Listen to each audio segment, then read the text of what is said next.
Hi, I'm Derek Cooper, Australian PGA professional and Director of Instruction. Do you struggle with slicing the golf ball?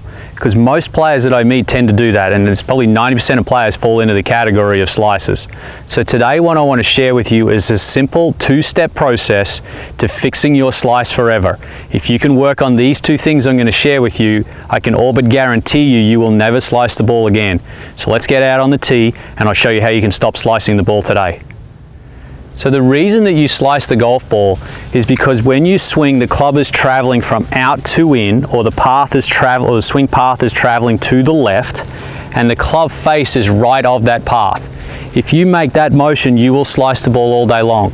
So our two steps today to fixing the slice is we've got to change the path from going to the left and make it go to the right, and we've got to get that club face to be left of the path instead of right of the path like it is with your slice at the moment.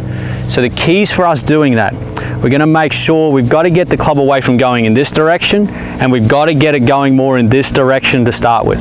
So the way that I have found is the best way for players to do that is I'll make sure that when they set up, I need them to set up this way to dress. I need a little bit of spine tilt. It tends to set the body up in the angles that we need to produce a club path that comes more from the inside. So make sure when you're in that address position that we've got the buttons on your shirt are further from target than your belt buckle.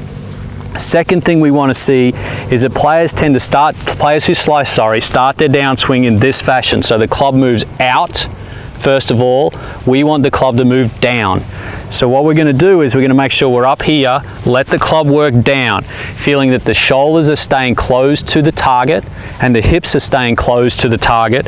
So then the club will travel far more in this direction. That gives us that path traveling to the right that we need if we're going to be successful in hitting a draw. So we're looking for the club to work down before the body rotates, rather than the body rotating as the club's trying to work down. If we can get that path going in that fashion like we talked about, then we're going to be good to go. Last thing we want to chat about, well, what do we need to do with the face?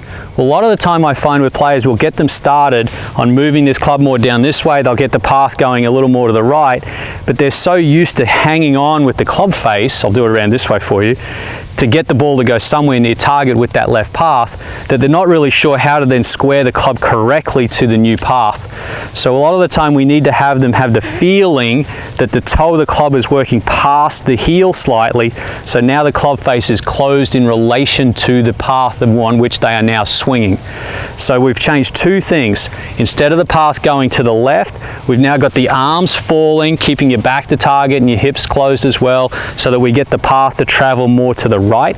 The other thing is we want to make sure that as we follow through, let the toe of the club work past the heel slightly so that we start to get more of that draw flight. If you can get away and work on those couple of things on the range, I'm pretty certain you're going to be able to get rid of that slice very, very quickly. If you've got any questions on today's lesson, please feel free to post them below and I'd be happy to answer them for you. Also, if you've ever liked to work with me in person, I'd love to meet with you and help you with your golf game. But most importantly, remember, better golf starts with better coaching.